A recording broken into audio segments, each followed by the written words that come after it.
padamu Tuhan, meminta urapan-Mu. Kami meminta Kau penuhkan hati kami Tuhan, sehingga puji-pujian kami bukan menjadi puji-pujian yang hampa Tuhan. Haleluya Yesus. Bapa, pada malam hari ini, sore malam hari ini Tuhan, hati kami penuh dengan syukur, dan kami meminta Roh Kudus memenuhi setiap hati kami Tuhan. Hati yang hampa Tuhan penuhkan. Tuhan, mungkin di antara kami yang terluka, ada yang membawa beban-beban berat di hidup. Mungkin di antara kami masih ada yang menyimpan kehidupan kami yang masa lalu Tuhan. Tuhan, pada sore hari ini Tuhan lepaskan kehidupan kami yang lama. Tuhan, berikan kami kehidupan yang baru, roh yang baru yang menyala-nyala, yang membuat kami bersuka cita, yang membuat kami bersyukur. Tuhan, pujian kami mungkin terbatas Bapa, tapi kami meminta padamu Tuhan, tolong memenuhi hati kami. Biarlah setiap puji-pujian yang kami naikkan mengalir dari dalam hati kami Bapa. Dengan segenap iman kami berkatakan Bapa, bahwa Kau Allah yang hidup, Kau Allah yang memberikan kami kemenangan, Kau Allah yang memberikan kami kelepasan dan kebebasan di dalam nama Tuhan Yesus. Kami percaya Bapa, kami percaya, dalam setiap puji-pujian kami mengandung janji, dan kami mengimaninya Bapa, di dalam nama Tuhan Yesus. Biarlah segala pujian dan hormat dan kuasa Bapa hanya bagi nama-Mu ya Yesus Tuhan. Kami bersyukur Bapa, di dalam nama Tuhan Yesus. Mari kita semuanya siap untuk memuji Tuhan sama-sama, katakan amin. Tepuk tangan yang bagi Tuhan. Haleluya. Kita umat pemenang, amin. Amin. Katakan dulu ke saudara kita kiri kanan, hai kamu pemenang, hai kamu umat pemenang. Haleluya. Kita percaya kita dimenangkan Tuhan pada sore hari ini, amin.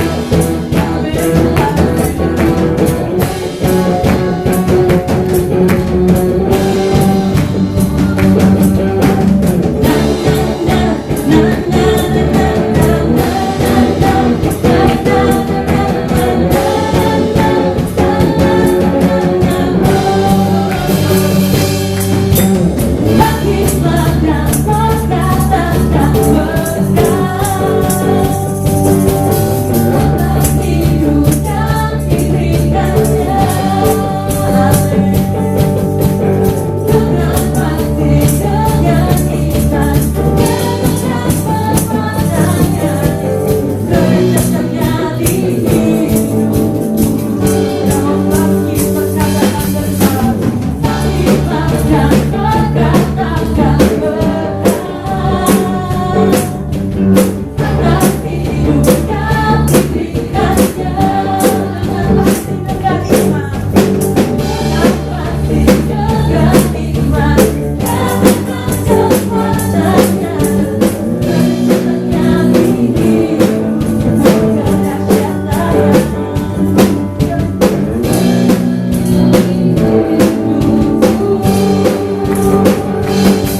lagi adik-adik.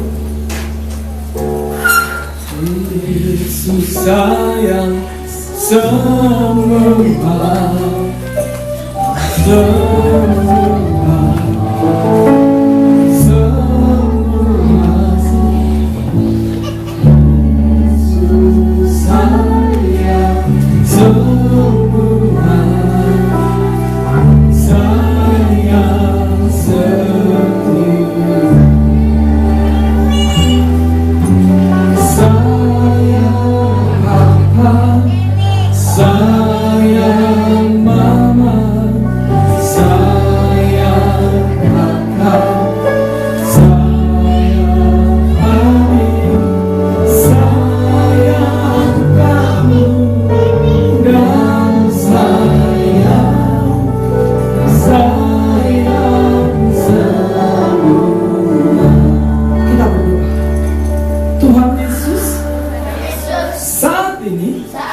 kami memuji Tuhan karena Tuhan baik, memberikan kami hidup, kekuatan, dan kesehatan. Saat ini kami mau melayani Tuhan. Tuntun kami dengan firman-Mu, urapi kami dengan Roh Kudus. Di dalam nama Yesus, haleluya, haleluya, amin.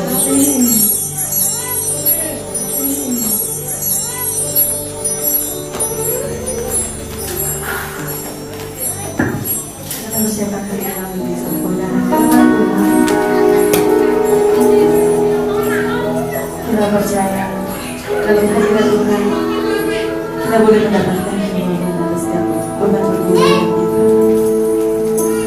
Ya Yesus, di dalam padamu Tuhan, dengan segala kekuatan kami, menghidupkan hidup.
kami percaya bahwa firman Tuhan ya dan amin.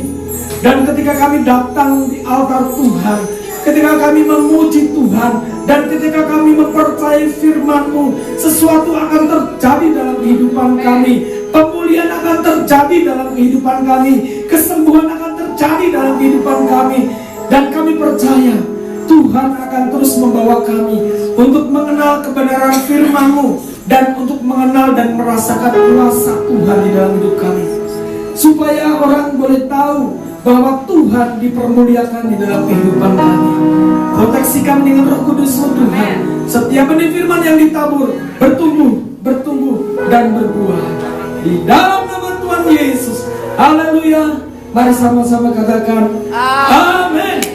Silakan duduk saudara. Haleluya. Shalom. Selamat sore Bapak Ibu Saudara kasih Tuhan. Bagaimana tadi pagi, ada yang kebanjiran rumahnya? Puji Tuhan ya.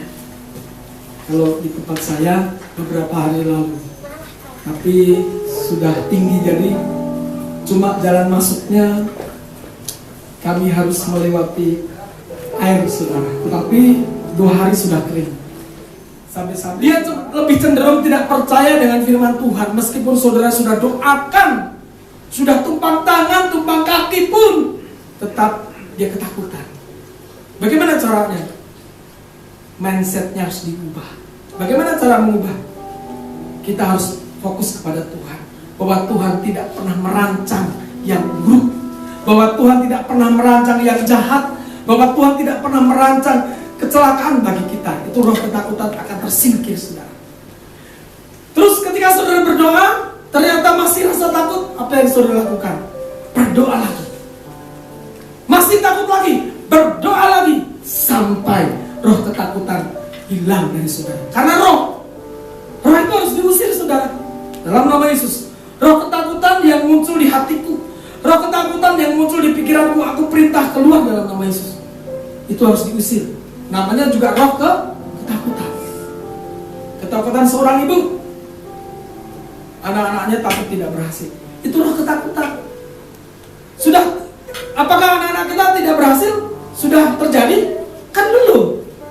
Tapi iblis mencoba memanipulasi, menanamkan roh ketakutan. Itu harus diusir dalam nama Yesus. Diganti dengan apa? Aku percaya anak-anakku diberkati Tuhan. Amin. Seorang ayah pun kadang-kadang dimanipulasi oleh roh ketakutan. Waduh, usahaku, bisnisku, pekerjaanku ini bisa hancur nih gara-gara si A. Belum, sudah hancur belum? Belum. Roh ketakutan muncul dalam nama Yesus. Roh ketakutan pergi engkau. Anak sekolah, waduh nanti saya tidak lulus nih. Wah saya takut. So, apakah dia sudah memang betul tidak lulus? Belum. Dalam nama Yesus, roh ketakutan menyingkir dari pikiranku. Tuhan berikan aku iman yang teguh, berikan aku damai dan sukacita. Itu saudara. Terus apa yang membuat orang goyah? Apa saudara? Matius 6 ayat 34 dikatakan, sebab itu janganlah kamu khawatir akan hari esok, karena hari besok mempunyai kesusahannya sendiri. Kesusahan sehari cukuplah untuk sehari. Cukup saudara. Tuhan itu adalah Tuhan di hari ini, dan jika dia juga Tuhan di hari esok. Tuhan pelihara sekarang, Tuhan juga akan pelihara saudara. Jadi tidak perlu khawatir. Amin. Bapak-bapak nggak perlu khawatir. Amin. Katakan amin, bapak-bapak. Ibu-ibu nggak perlu khawatir. Anak muda nggak perlu khawatir. Karena apa? Tuhan pasti pelihara. Suatu saat, ini cerita di daerah timur, saudara, itu biasa ya.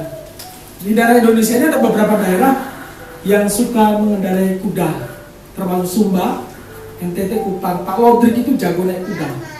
Tempatnya berbukit-bukit batu. Dia hobi naik kuda. Suatu saat ada seorang ayah duda, istrinya meninggal. Cuma itu berdua sama anak muda, anaknya masih muda. Nah akhirnya ayah ini kan merindukan istri. Karena dia sudah lama menduda, istrinya meninggal, dan anaknya pun sudah mulai bujang. Waduh, anak saya ini juga kayaknya perlu pasangan hidup. Tetapi gini nak, dia kata, sebelum nanti ayah mendapatkan jodoh dan kamu juga mendapatkan jodoh, bagaimana kalau kita membangun ekonomi lebih bagus lagi, boleh Pak? Bagaimana? Karena mereka punya uang, kita beli kuda.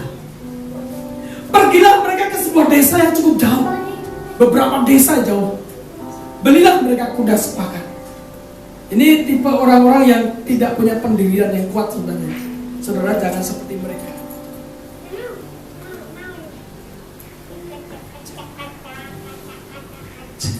Nah, akhirnya mereka sepakat membeli kuda, seekor kuda, tapi tidak terlalu tua, sedang kudanya.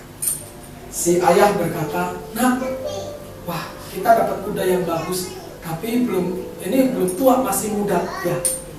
Terus ini kan jauh, bagaimana nanti perjalanan kita? Gini aja Pak, ya. Papa naik kuda dulu, saya jalan kaki. Jadi anaknya nuntun, bapaknya naik kuda. Lewatlah dia ke desa yang dilewati pertama. Di situ di pasar banyak tante-tante yang cantik. Bapaknya langsung, waduh, banyak tante-tante. Dia penasaran kan, dia ingin sekali, siapa tahu nanti dia lewat naik kuda kan, orang ada di situ, ada perempuan yang mau tertarik sama dia. Siapa tahu ada wanita di situ yang sepantaran dengan papa, dia mau dengan papa. Ketika lewat itu dengan agak gaya gitu ya, tiba-tiba beberapa ibu-ibu itu yang masih muda kaget. Tahu nggak saudara? Mereka berbisik-bisik, ini bapak-bapak nggak tahu diri. Didengar sama itu, kan dia pelan-pelan, ini bapak-bapak nggak tahu diri. Masa bapaknya naik kuda, anaknya jalan kaki? Dia itu tidak sayang anak, nggak cocok jadi suami. Wih, mendengar itu telinganya panas saudara. Wah, akhirnya dia turun. Aduh, di ujung kampung turun ya. Nah, waduh, papa nggak bisa begini. Kenapa Pak? Masa bapak dibilang nggak tahu diri, nggak sayang anak? Sekarang gini, di kampung kedua kamu yang naik kuda, bapak yang nuntun. Kan anaknya bujangan nih. Wah, keren nih saya naik kuda, bapak yang nuntun. Siapa tahu di sana ada gadis cantik, tertarik sama saya kan. Wih, keren. Di kampung yang kedua, memang betul dia melewati pasar banyak anak-anak gadis, ya gadis cantik. Rupanya dia berpikir, wah jadi perbincangan, jadi isu gitu ya, yang baik. Ketika melewati gadis itu, berbisiklah para gadis, ini anak muda, anak cowok nggak tahu diri. Masa dia naik kuda, bapaknya suruh jalan kaki, ini orang tidak menghormati orang tua. Panaslah telinga anaknya. Akhirnya di ujung desa dia turun. Pak, aduh saya nggak kuat. Masa kan saya dibilang tidak mengasihi bapak, saya nggak tahu diri. Aduh bagaimana? Ya udah turun aja. Pusing mereka. Bagaimana caranya? Begini aja Pak. Di kampung ketiga kita naik kuda sama-sama. Wah, mereka ada di kampung ketiga naik kuda sama-sama, saudara. Nah rupanya di situ di kampung ketiga banyak gadis, banyak juga tante-tante. Wah lihat mereka, banyak. Rupanya beda lagi suaranya. Sampai di sana mereka bilang, ini anak dan bapak gak tahu diri. Masa udah kecil dinaikin berdua, ini tidak punya peri kebinatangan katanya. Sang anak dan sang bapak telinganya panas turun. Aduh bagaimana ini Pak? Kita dibilang gak tahu diri, kita beli binatang karena kita sayang. Bagaimana? Di kampung keempat kita pikul kuda itu. Di kampung keempat yang pikul kuda ada, langsung masyarakat mendengar orang sini. Saudara, kita harus punya pendirian. Amin. Kita apapun yang kita mau lakukan, jangan berpusat kepada pikiran kita. Berdoalah, minta petunjuk Tuhan. Jangan kayak bapak tadi, jangan kayak anaknya, cepat berubah. Tetapi jika saudara berdoa, meminta hikmat Tuhan, pasti Tuhan akan memberikan hikmat pada Anda. Yang kedua, orang yang selalu memandang Kristus. Di ayat yang ke-26 dikatakan, apa saudara? Sebab itu hatiku bersukacita dan jiwaku bersorak-sorak. bahkan tubuhku akan diam dengan tentram. Saudara yang kasih dalam Tuhan, orang yang memandang Tuhan itu akan melimpah dengan sukacita. Sukacita itu sangat diperlukan oleh kita. Tetapi ada dua jenis sukacita. Satu sukacita dunia, satu sukacita surgawi. Sukacita yang berasal dari dunia atau berasal dari kesenangan dunia, saudara, sifatnya sementara. Saudara bisa mencari kesenangan-kesenangan di dunia ini, tetapi itu tidak membawa kepada keselamatan. Tetapi jika kita mencari Tuhan, kita mendapatkan sukacita yang dari Tuhan, itu membawa Anda kepada keselamatan. Dan saudara perlu ketahui bahwa Allah sangat senang jika kita bisa menikmati sukacita surgawi. Karena saat ini banyak orang yang kehilangan sukacita karena tertindis beban yang berat dan penderitaan yang kedua, dan penderitaan dunia, saudara. Beban berat membuat orang kehilangan sukacita. Betul nggak? Betul, saudara ya? Beban berat itu sangat membuat orang kehilangan sukacita. Kemarin kami berdoa lagi, saudara, untuk satu keluarga yang betul-betul berbeban berat. Jadi ada satu keluarga itu rupanya orang tua murid dari Bu Helma di Hoto Alin situ, Labuan Bawah. Anak murid Bu Helma itu berkata begini, Bu, kenapa Ibu nggak mau, Bu, kakak saya itu sakit, Ibu doakan kakak saya. Akhirnya kami mengatur waktu untuk pergi ke sana, saudara. Habis kami kemarin hari Sabtu itu ada menara doakan ke sana. Dan memang ketika melihat kondisinya, waduh, ini sangat mengenaskan. Seperti waktu kami berdoa untuk yang Andre yang kemarin stres, saudara, 27 tahun, puji Tuhan sudah sembuh. Hari ini dia tidak bisa hadir, mau relax dulu katanya. Dia mau nonton GP katanya. Ayah, dia bilang ini harus segera ditangkap nih. Saya lagi mikir, ini kalau dibiarkan nonton GP terus bisa stres lagi. 27 tahun, setannya tidak mau kehilangan ini. Makanya saya bilang minggu ini harus didatangi lagi, harus bawa lagi ibadah. Kemarin kan sudah ibadah minggu kemarin pagi sore, terus dibawa ke tempat komsel, di tempat mama Tri kan. Ini jangan sampai ini pagi nggak mau ibadah, sore nggak mau ibadah, jangan sampai stres lagi dipikirin. Nah akhirnya kami datang ke situ, kaget saya, karena ternyata memang betul adik yang kecil itu namanya Gibran. Dia punya kakak ini kembar, kakaknya kembar, saudara. Dan rupanya kakak kembar itu baru umur 22 tahun. Umur 22 tahun, dia kembarannya sudah meninggal 2 tahun lalu, penyakit yang sama. Lulus SMA, tiba-tiba entah bagaimana jatuh sakit, kurus. Terus pokoknya langsung kurus, jatuh sakit, terus gak berdaya di tempat tidur. Terus kami tanya, rupanya dia itu, mamahnya itu pernah menikah sebelumnya dengan yang Kristen ini. Mamanya kan kearingan, dia menikah dengan orang Bugis. Jadi orang Bugis itu nikah kearingan, jadi mereka agamanya gak jelas. Nah ketika itu papanya sakit dengan penyakit yang mirip. Ketika papanya sakit meninggal, menikahlah dia dengan orang Kristen, punya anak. Tiba-tiba yang si kembar ini lulus SMA sakit yang sama. Jadi kami ini masih bergumul, apa sih yang membuat dia itu sakit? Memang saya dapat semacam persatuan, tapi saya nggak berani. Saya cuma konfirmasi sama Mama Daniel betul. Dia bilang, Mama Daniel, pas saya berdoa, Pak, ini betul atau tidak ya? Salah atau tidak ya? Saya berkata begini, dia itu kayak dililit ular ya? Wih, betul Pak Gem? Saya bilang, betul, tapi saya nggak berani ngomong sama mereka. Saya takutnya ini salah, takutnya halusinasi, Tapi nanti kita datang lagi. Apa hubungannya dengan yang dilihat sekilas itu, saya bilang. Nah, rupanya mereka ini ketakutan kalau mamanya ketakutan kalau anaknya mau mati lagi seperti kembarannya. Tetapi saya tahu papanya ini sudah gak peduli, gak terlalu peduli gitu, karena bukan anak kandung. Dan saya melihat mereka begitu berbeban berat, kehilangan sukacita. Dan banyak orang yang berbeban berat kehilangan sukacita.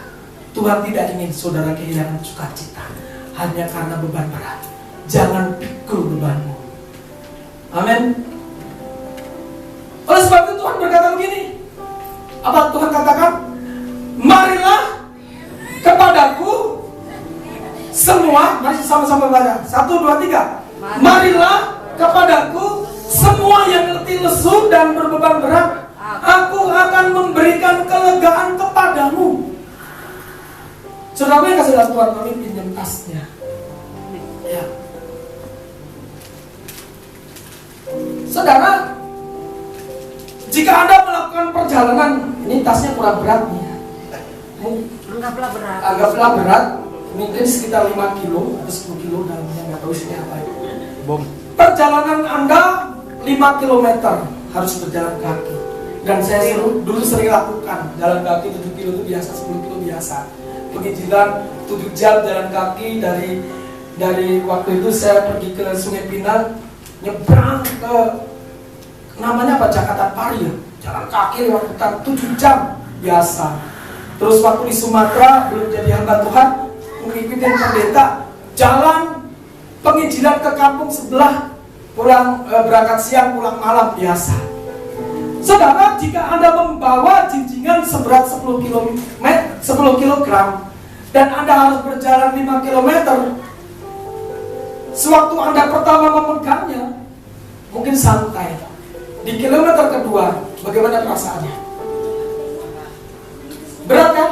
Di kilometer ketiga, di kilometer keempat, di kilometer kelima, tangan Anda akan pegel-pegel. Berbeda kalau Anda berjalan tanpa beban. Betul kan? Mau di kilometer pertama, paling yang pegang cuma kakinya. Tapi kalau Anda bawa, sudah berjalan kakinya capek, Anda harus pikul begini capek-capek, saudara. Jangan Anda tidak sampai 5 km. Di kilometer ketiga, Anda tujah. Anda sudah pingsan. Terima kasih. Artinya apa? Jika engkau ingin berjalan, jangan sambil memikul beban. Jangan pikul bebanmu. Masalah apapun jangan pikul. Karena Tuhan sudah berkata, marilah kepada semua yang letih lesu dan berbeban berat, aku akan memberikan kelegaan kepadamu. Artinya biar aku yang pikul beban itu. Kamu berjalan dengan iman, kamu berjalan dengan sukacita. Amin. Ketika iblis mengintimidasi Anda, mengingatkan Anda kepada masalahmu, kau berkata, iblis, bebanku sudah dipikul Tuhan. Haleluya. Masalahku sudah dipikul Tuhan. Saudara bisa menikmati kelegaan. Saudara akan menikmati sukacita surgawi yang Tuhan ingin saudara rasakan. Dan puji Tuhan, saya bisa merasakan. Semakin hari dalam pengenalan akan Tuhan, saya semakin bisa merasakan artinya sukacita surgawi yang tidak terpengaruh dengan dolar, yang tidak terpengaruh dengan rupiah, yang tidak terpengaruh dengan beras, yang tidak terpengaruh oleh apapun. Karena saya yakin Tuhan pasti pelihara. Amin. Jika saudara masih terpengaruh dengan rupiah, jika saudara masih terpengaruh dengan dolar, jika saudara masih terpengaruh dengan indahan itu, berarti saudara masih berbeban berat. Lepaskan semua. Tuhan pasti pelihara. Katakan amin. Nah, bagaimana dengan anak-anak saya? Tuhan pasti pelihara. Saudara, di ayat ini Tuhan berkata, marilah kepadaku. Ini pernah saya bahas. Semua yang letih lesu dan berbeban berat, aku akan memberi kelegaan. Yang Tuhan berikan pertama kelegaan. Kenapa bukan berkata, aku akan memberikan mujizat kepadamu? Ini pernah saya bahas. Mengapa Tuhan lebih dulu menjanjikan kelegaan, bukan langsung memberikan mujizat yang diperlukan? Karena Tuhan tahu keperluan manusia. Kadang-kadang kita tidak sungguh-sungguh perlu mujizat. Yang kita perlukan adalah kelegaan. Dan ketika Tuhan memberikan kelegaan, artinya Tuhan ingin menyelamatkan jiwa Anda dari beban itu. Tuhan ingin menyelamatkan Anda dari stres. Tuhan akan melepaskan Anda dari kecemasan. Masalah mujizat itu mudah bagi Tuhan. Katakan amin. Gampang, saudara. Tetapi Tuhan ingin hatimu dipulihkan dahulu, jiwamu dipulihkan dahulu. Beban apapun yang saudara miliki, jangan sampai itu menghalangi langkah saudara. Jangan biarkan beban menghalangi imanmu. Jangan sampai beban menghalangi pelayananmu. Jangan sampai beban-beban itu menghalangi kemajuan hidupmu. Jangan biarkan itu menghalangi saudara. Amin. Amin saudara. Saudara harus bersuka cita. Jalani hidup ini dengan tersenyum dan berbahagia. Berbahagialah saudara. Sukacita dan bahagia itu hak bagi setiap bangsa. Bagi setiap warga negara Indonesia. Saudara berhak untuk bahagia. Amin. Saudara punya hak untuk sukacita dari Tuhan. Dan sukacita yang dari Tuhan tidak dipengaruhi oleh keadaan dan situasi. Datanglah, fokuslah kepada Tuhan. Mintalah kelegaan, mintalah sukacita. Jangan minta sukacita dari suami. Jangan minta sukacita dari istri. Jangan minta sukacita bahagia dari keluarga. Saudara tidak akan menemukan itu. Mintalah sukacitamu, mintalah kelegaanmu, berdoalah minta bahagiamu pada Tuhan. Dia pasti berikan. Karena dia sudah berkata, marilah kepadaku semua yang letih lesu dan berbeban berat, aku akan memberikan kelegaan kepadamu. Ciri-ciri orang yang bahagia bersukacita. Ciri-ciri orang yang berbahagia saudara, dia bisa bersukacita dalam kondisi apapun. Kalau saudara bisa bersukacita dalam kondisi apapun, saudara orang berbahagia. Amin. Amin tidak? Amin. Ya, bagaimana saya bisa bersukacita, Pak? Suami saya tidak pernah berubah. Saudara masih antroposentris. Ya. Kalau saudara masih memandang suami, memandang istri, memandang anak, antroposentris. Haleluya. Tapi kalau saudara berkata, aku memandang Tuhan. Tuhan kekuatanku. Memang suamiku saat ini seperti ini. Memang istriku saat ini seperti ini. Memang anakku saat ini seperti ini. Tapi aku percaya suatu saat akan berubah. Aku memandang Tuhan. Itu tidak akan pernah menghalangi langkahmu untuk maju, bergerak ke depan. Itu tidak akan pernah menghalangi iman saudara untuk bertumbuh. Itu tidak akan pernah menghalangi pelayananmu untuk bertumbuh. Ciri-ciri orang yang bahagia apa? Dia bisa tidur dalam kondisi apapun. Tidurlah saudara. Di waktu Anda harus tidur, tubuh ini perlu istirahat. Tidurlah. Kalau sudah jam 11 malam, ayo usahakan, Tuhan aku mau tidur. Kalau bisa jangan jam 12 sih. Ya saudara, tidurlah. Tubuh kita juga perlu istirahat. Bukankah Tuhan memberkati pada waktu Anda tidur? Amin. Baca itu Mazmur 127 ya. 126 atau 27? 126 atau 27 Pak? Tuhan memberkati waktu tidur 126 kalau salah. Coba tolong tidurlah pada waktu tidur, tapi jangan waktu orang ibadah tidur seperti kerja tidur. Kita mau tidur, waktunya waktu tidur harus tidur. Mazmur 126 ayat berapa ya saya buka? Tuhan memberkati pada waktu tidur. Dapat nggak, Hendra?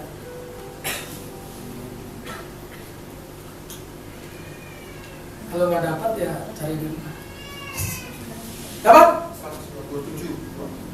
127 ayat 2. Tolong bacakan. Sia-sialah kamu pagi-pagi dan sampai jam malam dan makan roti yang sudah diperoleh dengan susah payah, sebab Dia memberikannya kepada yang dicintainya pada waktu tidur. Bayangkan, kalau saudara dicintai Tuhan, Tuhan mengirimkan berkat waktu tidur pun diberkati.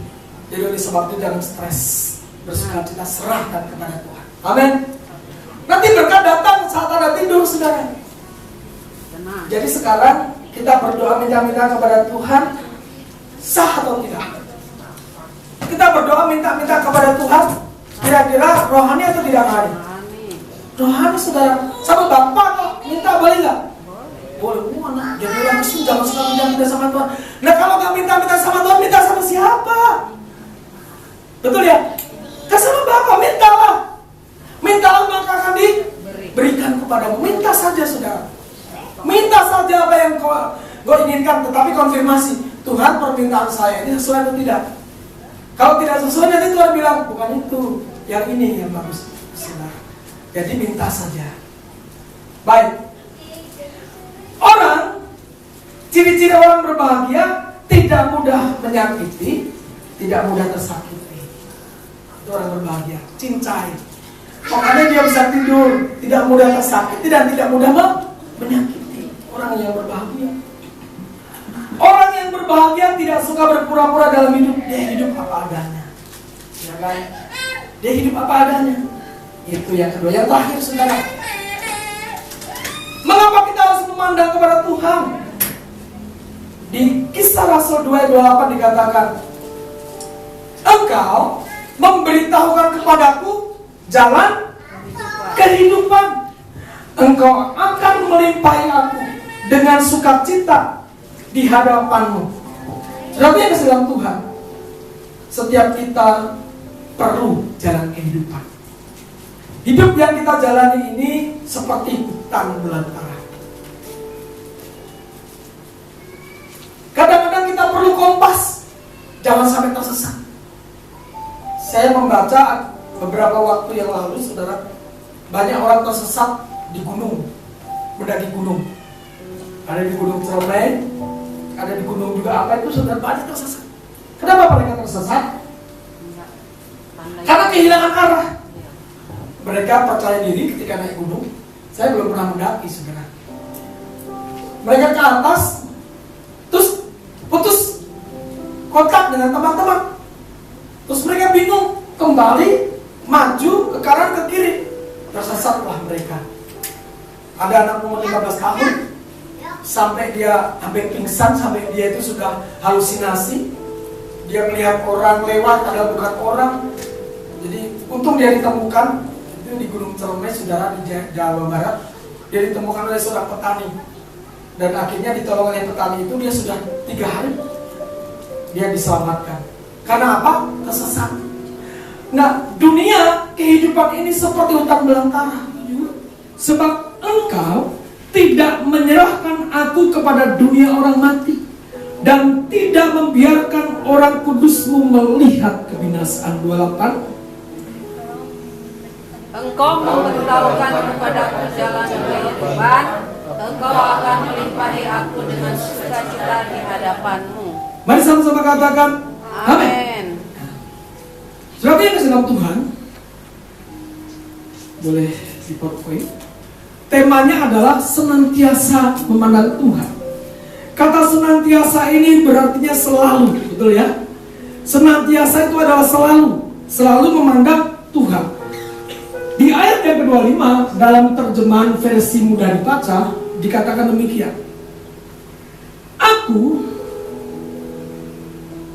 Daud sudah mengatakan ini tentang dia. Aku selalu memandang Tuhan di depanku. Di sana ada perbedaan, saudara. Kalau di dalam terjemahan baru tidak ada kata di depanku, tetapi di versi mudah dibaca dikatakan aku selalu memandang Tuhan di depanku.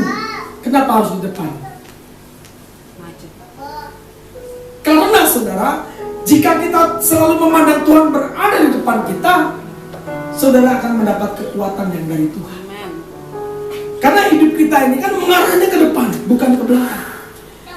Dan dikatakan ia berada di sisi kananku sehingga aku tidak gentar. Nah, kata memandang sendiri, saudara, punya beberapa makna. Yang pertama, di dalam bahasa Indonesia artinya melihat dan memperhatikan dengan arah dan jaraknya tetap. Itu memandang. Misalkan memandang wajah istri, ya kan? Itu dengan jarak dan arah yang tetap tidak berubah. Itu memandang. Kalau pandangannya berubah namanya apa? Mengintip. Kalau ngintip kan bisa berubah. Kalau ketahuan bahaya nih. Itu ngintip, saudara. Tetapi kalau memandang itu melihat dan memperhatikan kepada arah atau dengan arah yang jaraknya tetap tidak berubah. Itu kata memandang. Berarti kalau ini kita kenakan memandang Tuhan, kita memandang Tuhan dengan arah yang jaraknya tetap tidak berubah.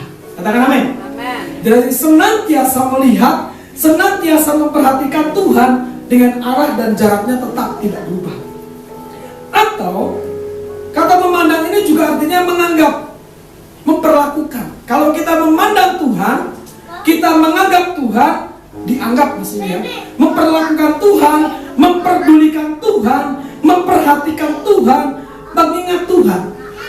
Tetapi kata memandang juga artinya menyegani dan menghargai Tuhan. Kesemuanya kasih dalam Tuhan. penting. Karena di dalam kekristenan itu ada 3 pandangan manusia. Diperhatikan saudara. Nanti kita cross check saudara yang mana. Pandangan yang pertama itu disebut dengan kristosentris. Artinya apa? Hidup yang berpusat kepada Kristus. Itu kristosentris. Kalau etnosentris apa? Etno itu etnis, artinya suku. Orang yang selalu memandang suku. Nah, itu tidak menunjukkan sebuah pluralitas. Kita hanya membanggakan suku sendiri atau suku tertentu. Kita nggak boleh etnosentris. Nah, ini yang pertama. Sebagai orang Kristen, fokus kita harus Kristus. Katakan amin. Saudara harus kristosentris. Nanti kita akan cross check ya. Hati-hati saudara. Karena yang kedua ini yang harus kita hindari. Memang eklesia adalah artinya gereja, artinya rumah Tuhan, tetapi juga orang-orang yang dipanggil keluar dari kegelapan menuju terang yang ajaib. Tetapi yang kedua ini tidak boleh. Kita sebagai orang Kristen tidak boleh eklesiosentris, cuma berpusat pada gereja, cuma berpusat pada gedungnya, cuma berpusat pada sistemnya. Bukankah sistem bisa berubah? Betul ya? Bukankah sebuah cara pelayanan bisa berubah? Betul ya? Ada banyak gereja besar yang sistemnya bagus, hancur saudara. Gak perlu disebut namanya. Kalau gereja itu betul-betul kristosentris, saya yakin Tuhan pasti bela. Tetapi ada juga yang ketiga, antroposentris. Artinya apa? Antropo itu manusia. Nah, yang ketiga ini artinya berpusat kepada manusia. Sebagai orang Kristen, saudara jangan berpusat kepada manusia. Jangan memandang manusia. Kalau engkau berada dalam gereja, kalau pusat pikiranmu tertuju kepada manusia, saudara akan gagal bertumbuh. Saudara akan gagal untuk melihat kemuliaan Tuhan. Atau saudara eklesiosentris, cuma lihat-lihat gereja. Oh, gereja ini kurang bagus. Wah, musiknya kurang keren. Di sana lebih keren. Oh, di sana ganteng-ganteng. Saudara akan gagal jadi orang Kristen. Saudara akan seperti, saudara bedanya, saya mau tanya nih, bedanya laba-laba dengan tawon, cara makannya. Kalau laba-laba bagaimana cara makannya? Dia buat sarang, diputar-putar dia, putar-putar dia. Kalau sampai sarangnya itu dirusak, laba-labanya walahan terputar-putar di situ. Beda dengan tawon. Ketika dia cari makanan, dia tertuju ke arah, dia cari madu di mana dia bisa memakannya, menghisapnya. Nah, orang Kristen jangan seperti laba-laba terputar-putar. Amin. Kita harus punya pusat yang tepat. Satu-satunya pandangan saudara harus tertuju kepada Kristus. Katakan amin. Jika saudara tidak memandang Kristus, saudara akan gagal jadi orang Kristen. Ini ada beberapa statement yang saudara harus perhatikan. Coba perhatikan statement yang pertama. Ini harus kita cek ya, cross check. Yang pertama, coba bacakan 1, 2, 3. Carilah gereja di mana Anda dihargai, bukan dibutuhkan. Ini kristosentris, eklesiosentris, atau antroposentris? Nah, orang yang seperti ini cuma cari gereja yang nyaman. Carilah gereja di mana Anda dihargai. Berapa sih harganya? Bukan dibutuhkan. Bukankah kalau di gereja kita harus diperlukan? Senang ya? Betul nggak? Tapi kadang-kadang orang cari gereja. Carilah gereja di mana Anda dihargai, bukan dibutuhkan. Ini menyesatkan saudara.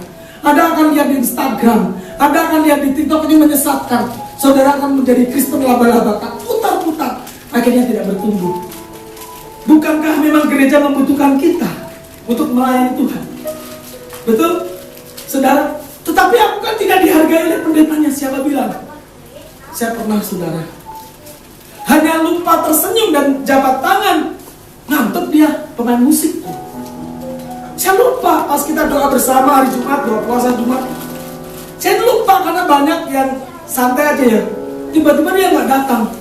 Kenapa ya orang ini nggak datang pelayan musik? Kok absen ya hari Minggu?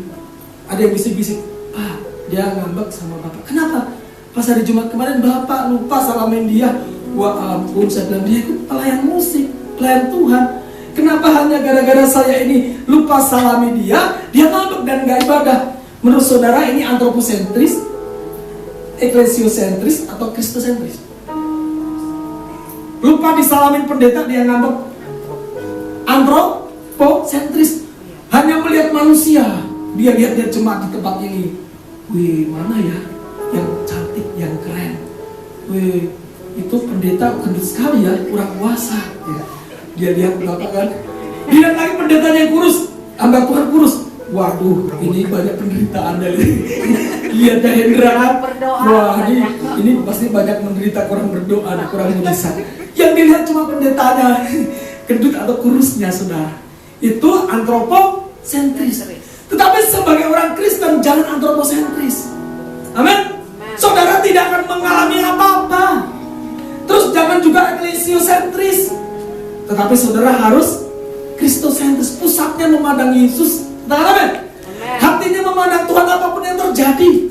Ketika terjadi apa-apa di rumah tangga, jangan pandang kesalahan istri atau suami, pandang Yesus. Jangan pandang masalah saudara, jangan pandang penderitaan saudara, pandang Yesus. Katakan amin. Itu yang harus kita lakukan. Yang kedua, ini apa saudara? Gereja ini banyak orang yang munafik. Untuk apa aku berada di tempat ini? Ini eklesiosentris, kristosentris, atau antroposentris? Gereja ini banyak orang munafik. Untuk apa aku berada di tempat ini? Ini saudara. Nanti kalau ada orang yang berkata begitu, saudara, nanti suatu saat, misalkan dia di sana berkata, oh di sana banyak, di sana Pak banyak gereja, di sana jemaatnya banyak munafik.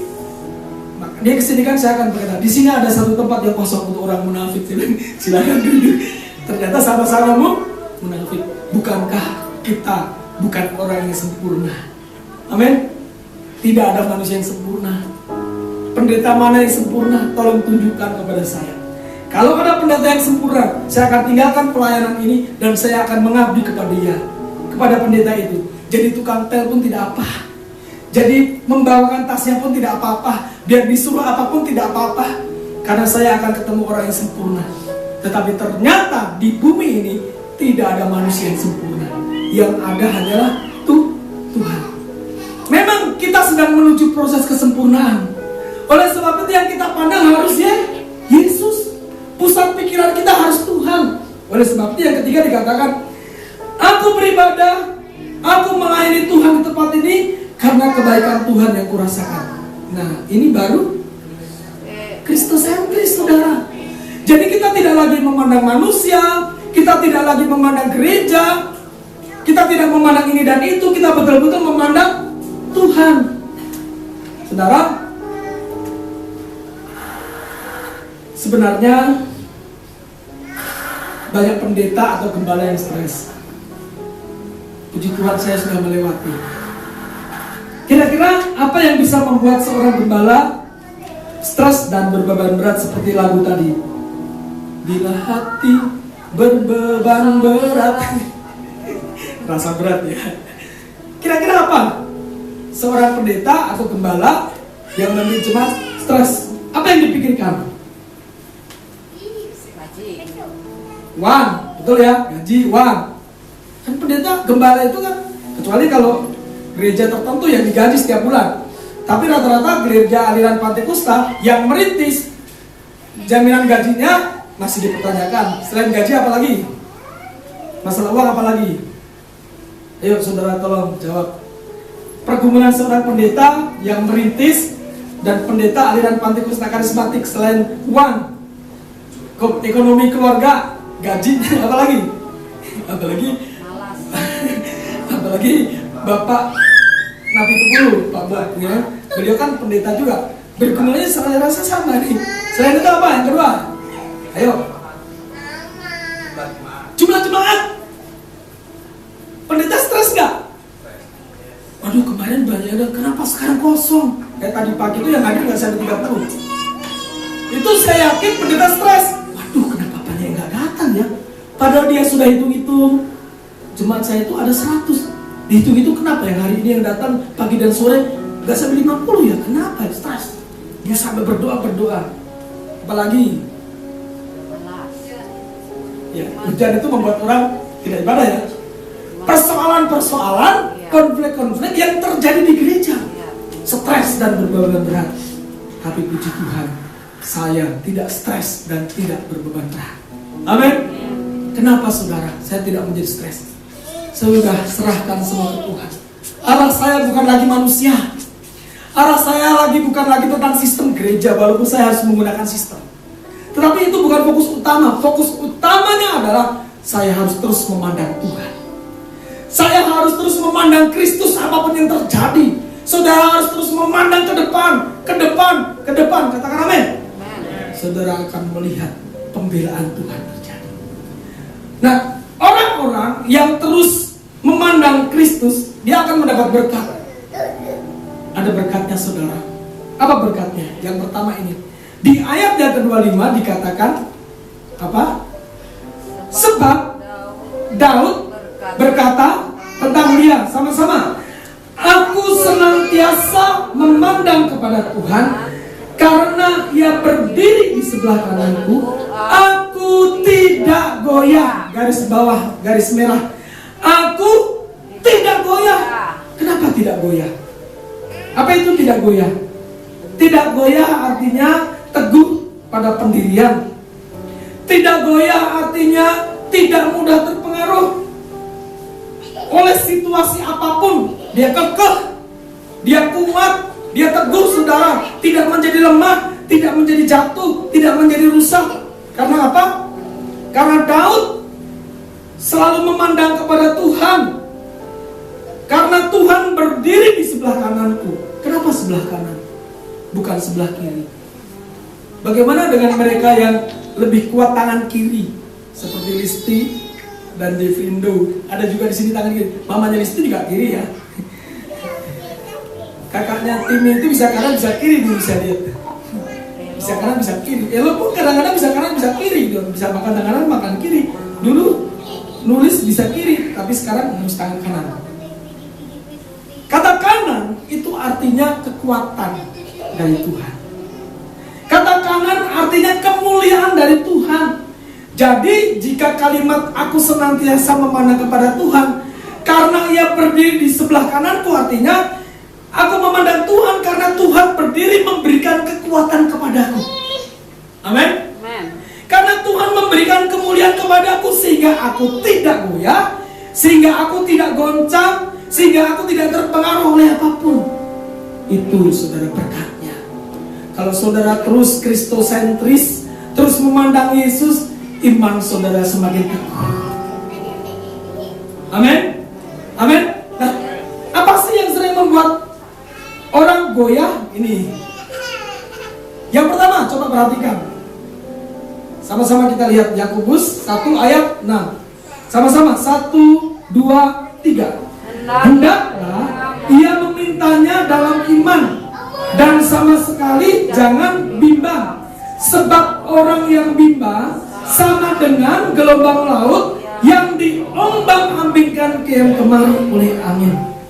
Kenapa orang mudah goyah? Karena bimbang. Saudara, jangan dipelihara kebimbangan. Bagaimana supaya tidak bimbang? Berdoalah, minta hikmat dari Tuhan. Ketika saudara melangkah, kalau anak SMA, ya anak SMA mau masuk kuliah, jangan bimbang. Berdoa, minta hikmat Tuhan. Tuhan, aku mau masuk jurusan mana? Begitu sudah kuliah, semester 4, 5, 6, datanglah cowok yang ganteng. 2 lagi, bimbang nih. Mau pilih yang mana? Yang hitam, manis. Yang putih, ganteng. Bingung. Mau pilih yang mana? Kanan, kanan, kiri, kiri. Pilih yang mana? Saudara, jangan salah pilih. Karena kita mau memandang Tuhan, berdoa Tuhan.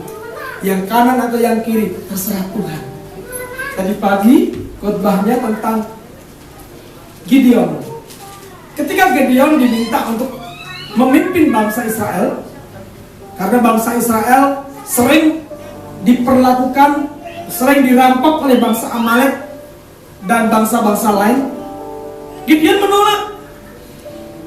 Tetapi akhirnya Tuhan meneguhkan supaya Gideon mau melayani menjadi pemimpin. Tetapi Gideon minta tanda. Ada beberapa tanda. Dan Tuhan tunjukkan. Boleh nggak orang Kristen minta tanda? Boleh. Boleh saudara. Kalau saudara ragu-ragu memilih jodoh, minta tanda. Tuhan, saya minta tanda. Orang yang pertama kali nanti datang ke gereja ini pakai baju merah, dia adalah jodoh saya. Hati-hati saudara. Yang datang adalah bapaknya Nathan. Waduh, bahaya. Ya minta tandanya jangan begitu ya. Jangan baju merah. Ya minta tanda lah yang kira-kira nalar gitu ya. Apakah gitu ya. Terserah saudara minta tanda apa. Jangan minta jodoh orang yang cowok yang berbaju merah. Sementara yang datang baju merah semua. Apa saudara gak bingung? Jadi jangan bimbang. Katakan sama kanan kirimu, Jangan bimbang. Amin. Amin. Supaya gak bimbang, minta hikmat Tuhan, berdoa. Yang kedua, jangan apa saudara? Ini yang sering membuat orang muda goyang. Apa? Sebab Allah memberikan kepada kita bukan roh ketakutan, melainkan roh yang membangkitkan kekuatan, kasih dan ketertiban. Setiap orang, bukan lain. Oh yang kedua dulu. Salah saya. Itu yang ketiga. Yang kedua dikatakan, dan sekarang mengapa engkau masih ragu-ragu? Bangunlah, berilah dirimu dibaptis, dan dosa-dosamu disucikan sambil berseru kepada nama Tuhan. Saudara, di kisah para rasul ini Petrus memberitakan Injil. Waktu itu banyak orang yang bertobat, tetapi banyak juga orang yang belum mengenal kebenaran. Dan mereka masih ragu-ragu. Sehingga Petrus berkata, mengapa engkau masih ragu-ragu? Bangunlah, berilah dirimu dibaptis, dan dosa-dosamu disucikan sambil berseru kepada nama Tuhan. Orang yang ragu-ragu tidak akan mendapat apa-apa. Itu yang kedua. Jangan suka ragu-ragu. Tetapi yang ketiga, ini baru saudara. Apa yang sering membuat orang goyah? Roh ketakutan. Sama-sama baca. Sebab Allah memberikan kepada kita bukan roh ketakutan, melainkan roh yang membangkitkan kekuatan, kasih dan ketertiban. Takut boleh nggak? Boleh. Tapi jangan sampai Anda dikuasai roh ketakutan.